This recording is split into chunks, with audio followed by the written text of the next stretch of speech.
శక్తి తైలాభిషేక ఆరాధన ప్రతి నెల 2వ మంగళవారం సమయం ఉదయం 10 గంటల నుండి Sri convention hall, CR Reddy women's college, Vatluru, Eluru. ప్రార్థనా శక్తి తైలాభిషేక ఆరాధన ప్రతి నెల 2వ బుధవారం సమయం ఉదయం 9 గంటల నుండి. స్థలం airport road, quarry market, Renuka apartment దగ్గర, రాజమండ్రి.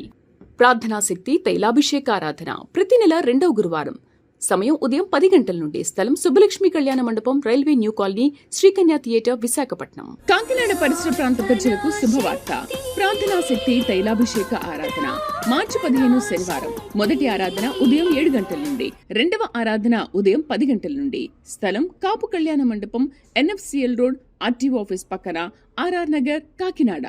యేసయ్య నామములో మీకు వందనాలు తెలియపరుస్తూ ఉన్నాను. ఈ దినం వరకు దేవుడు సిద్ధపరిచిన వాగ్దానాన్ని మనం స్వాధీనపరచుకుందాం. జకరియా గ్రంథము 10వ అధ్యాయము 12వ వచనం ద్వారా దేవుడు మీ కుటుంబాన్ని దర్శిస్తూ ఉన్నారు. జకరియా గ్రంథము 10వ అధ్యాయము 12వ వచనం. నేను వారిని యెహోవా యందు బలశాలురుగా చేయుదును, బలశాలురుగా చేయుదును. దేవుని సన్నిధిలో మీరు యెహోవా యందు బలము కలిగి బలమైన యోధులుగా ఉండబోతున్నారు. కష్టాలు, బాధలు ఎన్ని వచ్చినా బలముగా ఉన్నవాడు పడిపోడు. ఎప్పుడు కూడా గుర్తుపెట్టుకోండి. మనకి ఎన్ని పోయినా మళ్ళీ అన్నిటిలోని మనం నిలబడగలుగుతాం. కానీ ఆత్మధైర్యం కోల్పోతే మాత్రం కుప్ప కోల్పోతాం. దేవుడు నీకు ఆత్మధైర్యాన్ని ఇస్తున్నాడు. ఎందుకంటే నీకు బలమైన విశ్వాసాన్ని ఇస్తున్నాడు. ఎందుకంటే నీవు నమ్మిన దైవము యేసు నామము గొప్పది. ఆయన నామాన్ని ఎవరు అంగీకరించినా, ఎవరు ఆయన నామస్మరణ చేసినా వారికి వెంటనే సహాయం కలిగేస్తుంది. అందుకే ఈయనకి కరుణామయుడు అని పేరు. అంతే, ఈయనకి వేరే పేరేం లేదు. ఇంకా కరుణామయుడు అంతే. బాబు అంటే పట్టుకెళ్ళిపో అంటాడు. అంతే, అది దైవ లక్షణం. అది నువ్వు ఫలానా తప్పు చేసావు, నేను ఇలా చేస్తాను అలా చేస్తాను అంటే సరే ఏడోకు, పట్టుకెళ్ళి ముందు నువ్వు సెటిల్ అయిపో. పేతురు అన్నాడు, కంగారు పడకు పేతురు, ఆ చేపలు వచ్చిన తర్వాత ముందు నువ్వు సెటిల్ అయిపో, ముందు నువ్వు స్థిరపడి అనేక విధంగా స్థిరపరిచే. ఆ విభచరించిన స్త్రీని రాళ్ళతో కట్టమనుందని చెప్పి ఒక అమ్మాయిని రాళ్ళొచ్చి కొట్టుకుంటూ తరుగుతూ వస్తే, నువ్వు విచారం చేసావా, నువ్వు అది చేసావా, ఆ ఫ్రెండ్ ఎవరు, నీకు ఎలా పరిచయం, ఇవన్నీ అడగలేదు ఆయన. వారికి చెప్పాడు, పండు అవతలని పొమ్మనంటే వాళ్ళు పోయారు. ఈమెను అంటాడు, సరే ఇక పాపం చేయకట్టాడు. ఎంత మంచి దేవుడు మన దేవుడు. ఇంత ప్రేమమయుడు మనకు దొరికాడంటే అసలు మనం ఎంత గొప్ప భాగ్యవంతులం. ఏదో ఇవ్వనవసరం లేదు. ఆయన మనకు దేవుడిగా ఉన్నందుకు, మనం ఆయన భక్తులుగా ఉన్నందుకు ఇదే భూలోకంలో గొప్ప భాగ్యం మనకి. ఎంత ప్రేమమయుడు. నిన్ను బలవంతునిగా చేస్తున్నాడు, నిన్ను ధైర్యవంతునిగా చేస్తున్నాడు. బలం ఉంటే ఎంత యుద్ధమైనా చేసేస్తాం. ధైర్యం ఉంటే ఎంత శత్రువునైనా జయించేస్తాం. 6 మూరల జానుడు గొల్యాతుని చిన్నవాడు దావీదు ఒక రాయిచి కొట్టి చంపేశాడు. అంతే. దేవుని బలం అలాగ ఉంటుంది. నువ్వు బలహీనుడు అనుకోకు, నువ్వు చిన్న మనిషిని అనుకోకు, నువ్వు ఫైనాన్షియల్గా నాకు చాలా ఏమీ లేదు అయ్యో అని అనుకోకు. నీవు క్రీస్తునందు బలము కలిగి ఉన్నావు. ఆయన నిన్ను బలవంతునిగా చేస్తున్నాడు. ఎంత మంచి మాట చూడండి. నేను వారిని యెహోవా యందు బలశాలురుగా చేయుదును. ఇక మీదట దైవ బలముతో మీరు ముందుకు అడుగులేస్తారు. ఆత్మ మీకు తోడుండును గాక. God bless you.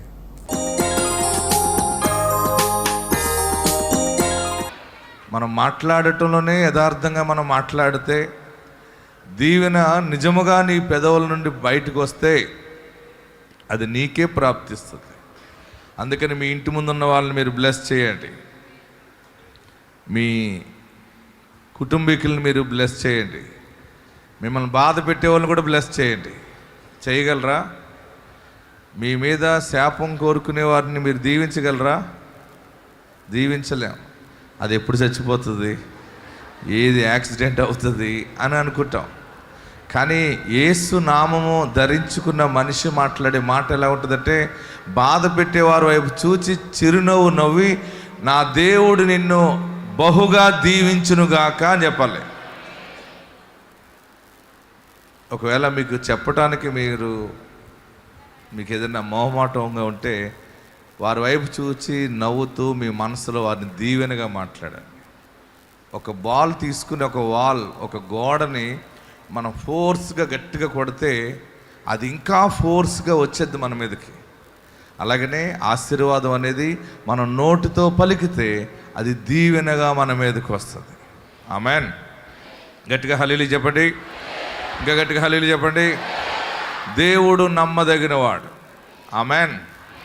ఆయన నిన్ను విడిచిపెట్టేవాడు కాదు. పిల్లలు లేని వాళ్ళరా చాలామంది గర్భఫలాల కొరకు వచ్చారని తెలుస్తూ ఉంది. మీరేం భయపడద్దు. గర్భఫలము దేవుడిచ్చు బహుమానం అని దేవుని వాక్యం సెలవిస్తూ ఉంది. మొన్న ఒక మనుషుడు అంటాడు, పిల్లలు లేరని బాధపడుతూ ఉంటుంటే ఇలాగ ప్రార్థనా శక్తికి వెళ్తే పిల్లలు పుడుతున్నారంటే ఆయన తన భార్యని తీసుకుని వచ్చాడు. అప్పటికే చాలా హాస్పిటల్ తిరిగి ధనం ఖర్చు పెట్టాడు. తను అనుకున్నాడట, ఇక్కడికి వచ్చినప్పుడు నేను వాక్యం చెప్తున్నాను. దేవుని వాక్యం ఏముందంటే బైబిల్ గ్రంథంలో గర్భఫలము యెహోవా అనుగ్రహించు బహుమానం. అప్పుడు అతను అనుకున్నాడట, మనుషుడు, గర్భఫలము యెహోవా అనుగ్రహించు బహుమానం అంటే దేవుడిచ్చేది కదా, మనం ఎంత ప్రయత్నం చేస్తే మనకి ఏమొస్తుంది, దేవుడే ఇవ్వాలి కదా అని చెప్పి అభిషేక ప్రార్థనలో పాలు పొందాడు. 7 తైలాభిషేక ప్రార్థనలకు వచ్చినప్పటికీ పరలోకము నుండి దేవుడు గర్భఫలం ఇచ్చాడు. అద్భుతమైనటువంటి సాక్ష్యముతో ఆ బిడ్డ మనుషుడు వచ్చాడు. ఇంతవరకు మరి మనం ప్రార్థన చేసిన రీతిగా 7,000 మందికి దేవుడు గర్భఫలాలు ఇచ్చాడు. 7,000 మంది పిల్లలు మనం ఎత్తుకుని ప్రార్థన చేస్తూ ఉన్నాం. ఆశ్చర్యం ఏంటంటే మన యేసునామంలో పుట్టిన బిడ్డలే వచ్చే రోజుల్లో రాజ్యాధికారాన్ని చేయబోతూ ఉన్నారు. మన పిల్లలే రాజ్యాన్ని పాలిస్తారు. మన కుటుంబాల్లో నుండి దేవుడు ప్రపంచానికి గొప్ప గొప్ప మిషనరీల్ని లేవనెత్తబోతూ ఉన్నాడు. మీరు బహుధన్యులు. ఆమెన్. ఒక సహోదరికి 25 సంవత్సరాలకి పెండ్లైన 25 సంవత్సరాలకి గర్భఫలం వచ్చింది. ఆ సాక్ష్యం చూడండి. పెండ్లైన 25 సంవత్సరాలకి. భర్త కోటేష్, వీరు ప్రకాశం జిల్లా నుండి ఇక్కడ గుంటూరు తైలాభిషేకానికి వచ్చారు. వీరికి వివాహం జరిగి 25 సంవత్సరాలు అయింది. 25 సంవత్సరాలు అయినా తను గర్భఫలం పొందుకోలేదు. తను చాలా ప్రయత్నాలు చేసింది. 2 సార్లు ఆపరేషన్ కూడా చేయించుకుంది. అన్ని ప్రయత్నాలు చేసినా కూడా ఫలితం లేదని వారు విడిచిపెట్టేసి ఒక పాపను తెచ్చుకొని పెంచుకోవడం మొదలుపెట్టారు. తర్వాత మరిది కూతుర్ని పెంచుకుంటున్నారు. అప్పుడు వారి నాయనమ్మ ఇక్కడ తైలాభిషేకం గురించి వారికి చెప్పి, ఒకసారి రా దైవజనులతో ప్రార్థన చేయించుకో, దేవుడు గర్భఫలాలు ఇస్తున్నారని వారికి తీసుకొని వచ్చారు. మొదటైతే తను ఒక 2 నెలలు వచ్చి మానేద్దామని అనుకుని వచ్చారు. కానీ అలా దేవుడు నడిపింతో 4 నెలలు వచ్చేసరికి తను గర్భం ధరించారు. తర్వాత తనకి కుమార్తె పుట్టింది. వివాహం జరిగిన 25 సంవత్సరాలకి దేవుడు గర్భఫలాన్ని ఇచ్చాడు, కుమార్తెనిచ్చాడు. తనకి కడుపులో గడ్డలు ఉండేవి. వాటి కోసం ఆపరేషన్ చేయించుకోవాలని డబ్బులు సమకూరక చాలా రోజులు ఆగిపోయారు. గత సంవత్సరం ఎండాకాలంలో వారు ఆపరేషన్ చేయించుకోవడానికి వెళ్ళినప్పుడు డాక్టర్స్ చూసి చెప్పారనమాట, నువ్వు గర్భవతిగా ఉన్నావు, నీ కడుపులో గడ్డలు అలాంటివి ఏమీ లేవని వారు డాక్టర్స్ చెప్పారు. దేవుడు వివాహం జరిగిన 25 సంవత్సరాలకి గర్భఫలాన్ని కుమార్తెను వారికి బహుమానంగా ఇచ్చారు. ఈ సాక్ష్యం దేవుడు దీవించునుగా. కడుపులో ఉన్న గడ్డనే బిడ్డగా మార్చాడైనా. ఎంత విచిత్రమైన ఏ దేవుడు అంటే మన దేవుడు. ఎందుకంటే ఈయన జీవము కలిగిన దేవుడు. ఆమెన్. గడ్డని బిడ్డగా మార్చాడు అంతే. ఇంకా అద్భుతం చెప్పినా, నీటి బుడగను ఉంటాయని బాధపడుతున్నారు కదా, బుడగను బుడ్డోడుగా చేసి ఇచ్చిన సాక్ష్యాలు మన. అంటే యేసు నామంలో అన్ని విచిత్రమైన పనులు జరుగుతాయి. మీరు చూడండి, ఇందాక బిడ్డను ఎత్తుకున్న తల్లిని, ఆమె బిడ్డ తల్లిలాగా ఉందా, బిడ్డ అమ్మమ్మలాగా ఉందా? మీరు చెప్పండి, సరిగ్గా చెప్పండి. ఆమె ఎలాగుంది? అమ్మమ్మే.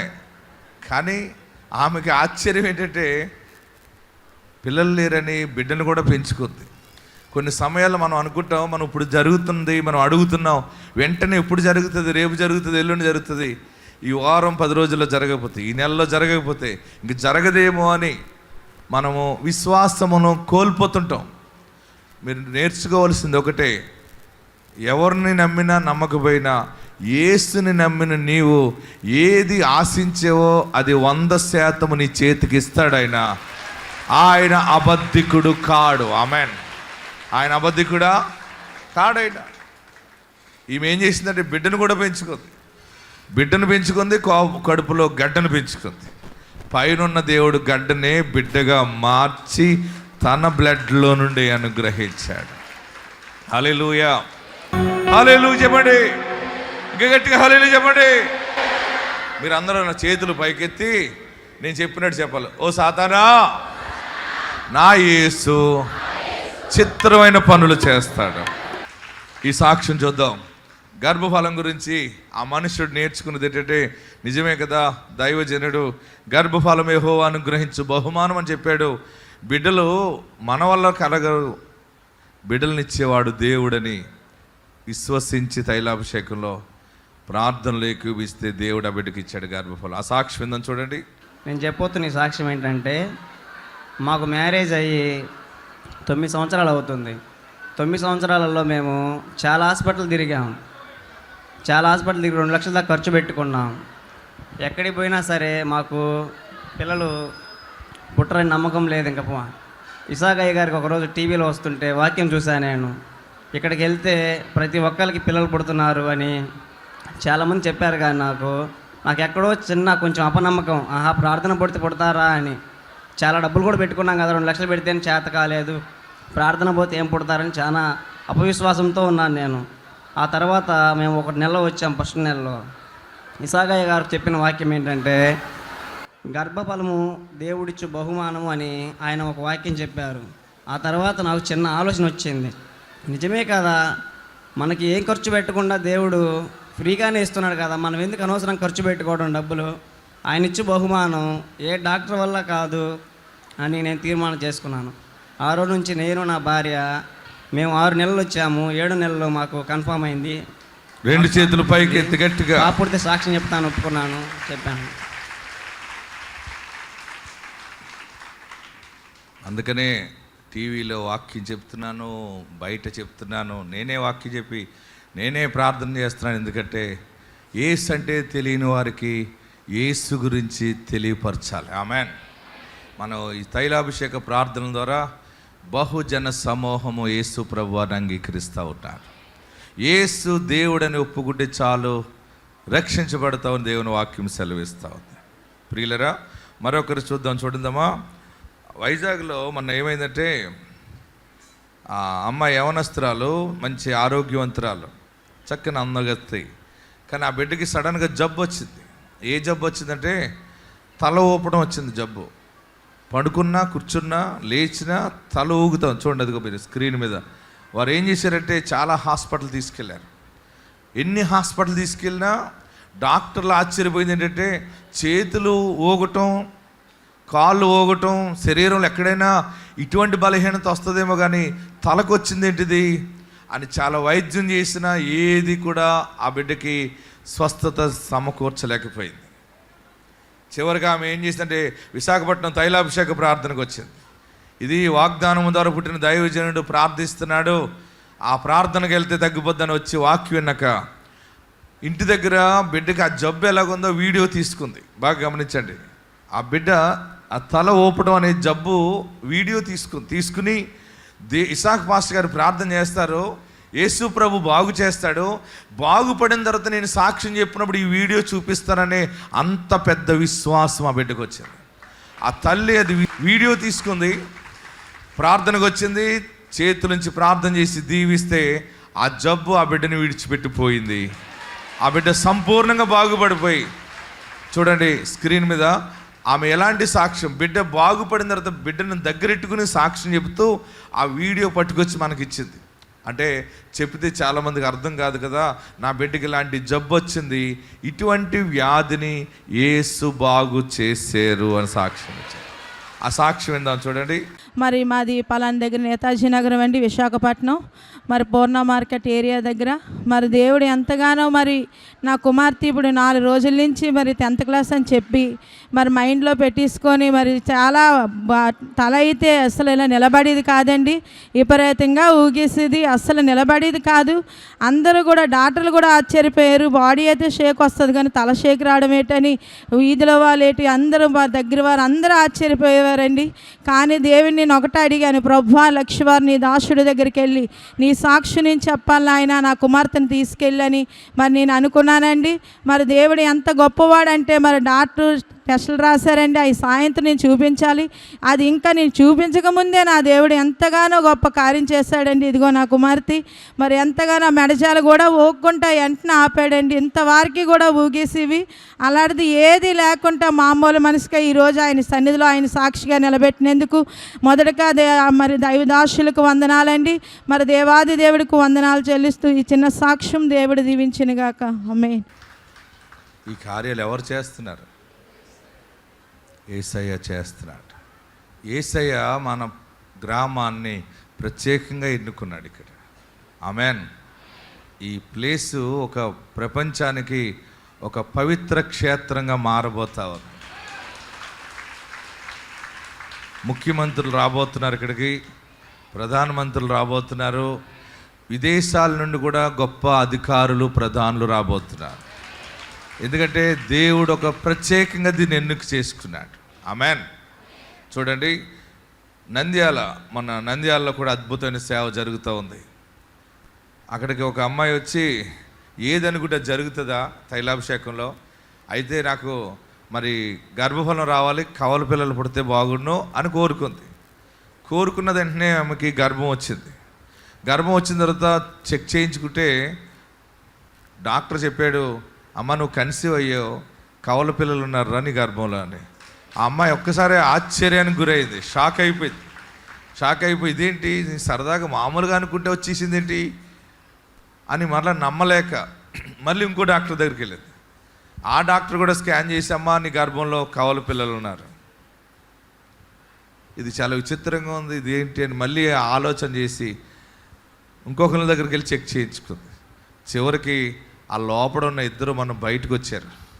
ఆ బిడ్డలు నట్టుకుని వచ్చి సాక్షి చెప్పింది. ఆమె ఎలా సాక్షి చెప్పిందో చూద్దామా? శిరీష, భర్త పేరు బన్నీ. వీరు డోర్నిపాడు నుండి ఇక్కడ నంద్యాల తైలాభిషేకానికి వచ్చారు. వీరు కడప తైలాభిషేకానికి వెళ్ళారు. తనకి మొదటి వివాహం అయిన తర్వాత ఒక బాబు పుట్టాడు. పుట్టిన తర్వాత మళ్ళీ పిల్లలు కావాలి అని కడప వెళ్ళారు. కానీ అక్కడ సాక్ష్యాలు విని నమ్మలేదు. తను నిజంగా అనుకున్నది జరుగుద్దా తైలాభిషేకంలో అనుకుంది. ఇక్కడ దైవజనులు ప్రార్థన చేస్తే నిజంగా జరుగుతాయంటే నాకు కూడా కవల పిల్లలు కావాలని తను మనసులో అనుకుని ప్రార్థన చేయించుకుందంట.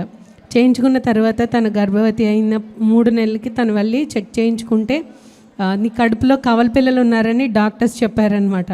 తను ఒక హాస్పిటల్కి వెళ్ళి నమ్మకం కుదరలేదు. నేను ఇలా తైలాభిషేకంలో అనుకుంటేనే నాకు కవల పిల్లలు పుట్టేస్తారా అని తను నమ్మలేదు. నమ్మకపోవడంతో ఇంకో 3 హాస్పిటల్స్కి వెళ్ళి తను చెక్ చేయించుకుంది. తను నమ్మలేక ఎన్ని హాస్పిటల్కి వెళ్ళినా కూడా నీ కడుపులో కవల పిల్లలే ఉన్నారని డాక్టర్స్ చెప్పారు. తను 8వ నెలలో డెలివరీ అయింది. 2 అబ్బాయిలు పుట్టారు తనకి. మొదట 8వ నెలలో పుట్టడం వల్ల వారు కొంచెం బలహీనంగా ఉండి ఐసీయూలో పెట్టారు. 10 రోజులైతే డాక్టర్స్ వారి ఆరోగ్య విషయంలో ఏమి చెప్పలేమని అన్నా కూడా వారు ఇక్కడి నుంచి తీసుకొని వెళ్ళిన ప్రార్థన నూనె రోజు ఆ బిడ్డలకి రాసి వారి నోట్లో వేసి ప్రార్థన చేసినప్పుడు ఆ బిడ్డలిద్దరినీ దేవుడైతే క్షేమంగా తోడుకొని వచ్చాడు. ఈరోజు సాక్షులుగా మన ఎదుట నిలబడ్డారు. తను దేవుని సన్నిధిలో విన్న సాక్ష్యాలు నమ్మక తను నాకు కవల పిల్లలకు పుడతారా అని పుట్టాలి అని అనుకుంది. తను నమ్మకం లేక కవల పిల్లల గురించి 3 హాస్పిటల్స్కి వెళ్ళి తను చెక్ చేయించుకుందండి. దేవుడు తన ప్రార్థన ఆలకించాడు, కవల పిల్లల్ని ఇచ్చాడు. ఈ సాక్ష్యం దేవుడు దీవించును గాక. హల్లెలూయా.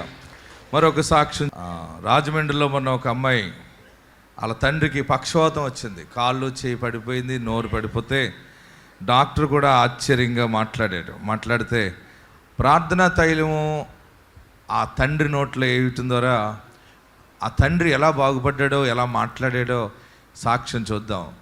మీరు గమనించండి, యేసు ప్రభు వారు అద్భుతాలు బలంగా చేయటం మొదలెట్టాడు. ఎందుకనుకుంటున్నారు? ఆయన త్వరగా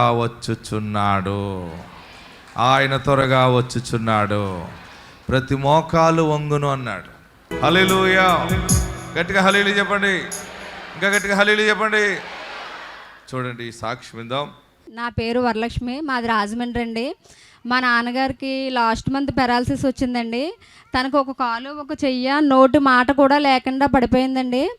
అప్పుడు హాస్పిటల్ తీసుకెళ్తే అండి ఈ లోపల డాక్టర్లు చూసి తనండి ఇలా పక్షవాతం వచ్చిందమ్మా తనకి అనేసి లోపల ట్యూబ్ వేయాలన్నారండి ముక్కులోంచి. ఆ ట్యూబ్ వెళ్ళట్లేదండి లోపలికి. ఈయనకి జబ్బు ఏదో ఉందమ్మా, ట్యూబ్ లోపలికి వెళ్ళట్లేదని అన్నారండి. అప్పుడు చాలా ఏడ్చి ఈ ప్రార్థనా శక్తి తైలం నేను నోట్లో పోస్తున్నాను, నా తండ్రి రక్తంలో నీ రక్తం కలిసి ఆ ట్యూబ్ వెళ్ళాలి అన్నానండి. తైలం వేసిన తర్వాత లోపలికి వెళ్ళిందండి. వెళ్ళిన తర్వాత వాళ్ళు ఏమన్నారంటే చిన్న గ్లాసులో పాలు పోసి ఒక ట్యాబ్లెట్ నలిపి అది ఇవ్వండి అమ్మా అనేసి అనేవారండి. అయితే వాళ్ళకి తెలియకుండా నేను విశాఖ గారు ఇచ్చిన తైలాన్నే నా తండ్రి రక్తంలో ఇది కలిసి ఆయనకి చెయ్య కాలు అన్నీ పనిచేసి యథావిధిగా తను నడవాలి చెయ్యాలని అనుకున్నానండి. అలాగే 3 రోజులకండి తను నడవడం మొదలు పెట్టారండి. అలాగే మరుసటి రోజు తర్వాత నుంచి మీరు కొంచెం కొంచెం మాటలు నేర్పించండి అమ్మ అంటే 4 మాటలు నేర్పించి ఏసయ్య ఇసాకయ్య గారు అలా నేర్పిస్తుంటే 2 రోజులకు తనకు మాట వచ్చేసిందండి. అలాగే చెయ్య కాలు అన్నీ వచ్చేసినాయండి తనకండి. అందరూ చూసండి ఈ అమ్మాయి ఏదో చేస్తుంది పక్క బెర్త వాళ్ళు అందరూ అడిగేవారండి నన్నండి, ఏంటమ్మా అది ఏం చేస్తున్నామంటే ఇలా రాజమండ్రిలో విశాఖయ్య గారండి ఆయన ఇచ్చిన తైలమండి ఇదండి అంటే వాళ్ళందరూ కూడా కొంచెం పోయిండమ్మా అంటే మళ్ళీ కబ్బు నూనె పట్టుకెళ్ళి అందులో కలిపి వాళ్ళకి ఇచ్చేదానండి. ఒక ఆయనకైతే జబ్బంతా నొప్పి అయితే ఆయన ఇంజక్షన్ చేస్తున్నారు కానీ అవ్వట్లేదు. అమ్మ ఒకసారి వచ్చి ఆ తైలం వెయ్యంటే జబ్బ నొప్పి తగ్గిపోయి తను పడుకున్నారండి. వాళ్ళు కూడా అంత బలం ఉందా ఈ తైలంలోని, ఇంత శక్తి ఉందా అనేసి అన్నారండి. నా తండ్రిగా 1 వారం రోజుల్లో తను ప్రతిదీ నడిచేశారు, మాట్లాడేశారు, గుర్తుపట్టేశారండి, చేతి మాట కూడా వచ్చేసిందండి. నమ్మిన వారి వలన ఈ సూచక్రియలు కనబడని ప్రభువు చెప్పారు. అమ్మా నీ విశ్వాసము గొప్పది, నీవు కోరినట్టే నీకు జరుగునన్నారు. ఆ వాగ్దాన వాక్యమును బట్టి దేవుడు గొప్ప కార్యం వారి తండ్రి పట్ల చేశాడు. దేవుడు పరమ డాక్టర్, పరమ వైద్యుడు. దేవునికి మహిమ కలుగును గాక. ఆమేన్ ఆమేన్ ఆమేన్. నాకు 17 సంవత్సరాలు అయ్యిందండి మ్యారేజ్ అయ్యింది. పిల్లలు లేరండి. 13 నెలల నుంచి ఇక్కడికి వస్తున్నానండి. నాకు ట్యూబుల్ బ్లాక్ అండి. ఎన్ని మెడిసిన్ వాడినా కానీ ప్రాబ్లం లేదన్నారు తప్ప ట్యూబుల్ బ్లాక్స్ అనేసి అనలేదండి. ఇక్కడికి వచ్చిన తర్వాత 3 నెలలకు నాకు తెలిసిందండి ట్యూబుల్ బ్లాక్ అయినాయండి. అది నాకు భయం, ఆ టెస్ట్ చేయించుకోవడం కూడా. అయ్యా నేను డాక్టర్లు నమ్మాను, మనుషులు నమ్మాను, అందరినీ నమ్మి మోసపోయాను, నీ తైలమే నాకు మందు కింద పనిచేసి ట్యూబులు ఓపెన్ అవ్వాలన్నానండి. ట్యూబులు ఓపెన్ అయిపోయినాయి అమ్మా, నీకు ఈసారి గర్భం వస్తుందని చెప్పారండి. దేవునికి మహిమ కలుగును గాక. చూసారా, ఆమె సాక్ష్యం చెప్పిన ఆమె యేసుని నమ్ముకున్న బిడ్డ కాదు, కానీ విశ్వసించింది. మా నాన్నగారిని అనేవాడిని, నాన్న ఏంటి అంటే, బాబా ఇది చాలామందికి తెలీదు, మనం ఎవరిని నమ్మేమంటే మాట్లాడే దేవుణ్ణి నమ్మేం బాబా అనేవాడు. ఏ దేవుణ్ణి నమ్మే? మనం మాట్లాడే దేవుణ్ణి నమ్మాం. రెండవది చెవులుండి వినే దేవుణ్ణి నమ్మాం మనము. హల్లెలూయా. ఎప్పుడు ఏమో చెప్తున్నారు నాన్న అనుకునేవాడిని. అర్థమవుతుంది ఏంటంటే యేసు నామము ఎక్కడ స్మరించినా కార్యాలు జరిగిపోతాయి.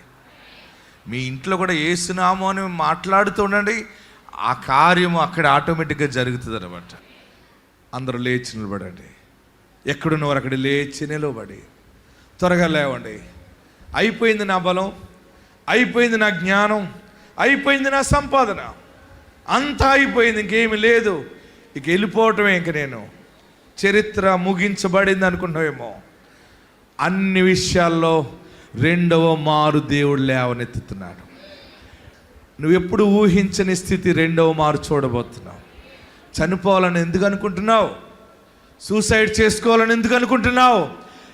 ఒక్కడున్నాడు తప్పించువాడు, నజరేయుడైన యేసు అనేవాడు. నువ్వు ఏ సమస్యతో వచ్చి ఆయన చూస్తున్నాడు. రక్షణ లేదా? భక్తిలో పడిపోయేవా?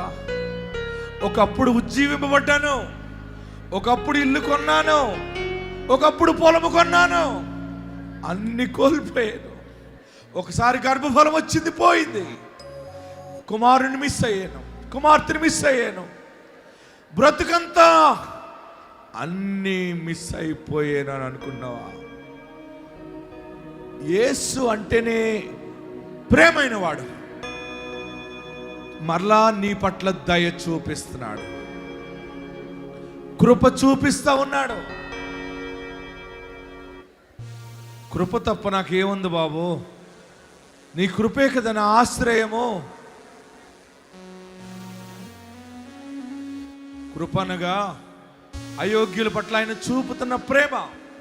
అర్హత లేని వానికి పెద్ద అర్హతనివ్వటమే, అదే దేవుని కృప. మరలా నీ ఉద్యోగంలో గొప్ప స్థానం ఇవ్వబోతున్నాడు, గొప్ప ప్రమోషన్ ఇవ్వబోతున్నాడు. ఆగిపోయిన దాన్ని మరలా పైకి ఎత్తబోతా ఉన్నాడు.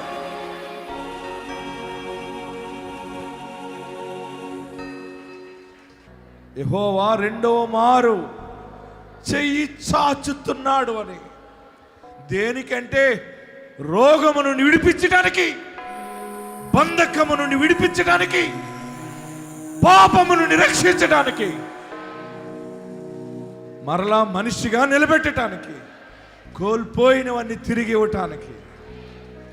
అంధకారములో ఉన్న మాకు నువ్వు చేయిస్తానన్నావు బాబు.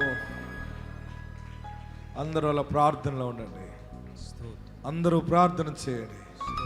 ఇక నీ కన్నీళ్ళు తుడవబడే, ప్రతిరోజు ఒక ఆశీర్వాదాన్ని చూస్తావు. ఈ రోజు నుండి గొప్ప వెలుగు, ఒక బావిలో నీళ్లు ఊరుతున్నట్టుగానే కృప నీ పట్ల ఊరుతూ ఉంటుంది. ఊట వస్తుంది, అదే రక్షణ సాక్షిగా ఉంటుంది. కృప విస్తరిస్తుంది. హల్లెలూయా.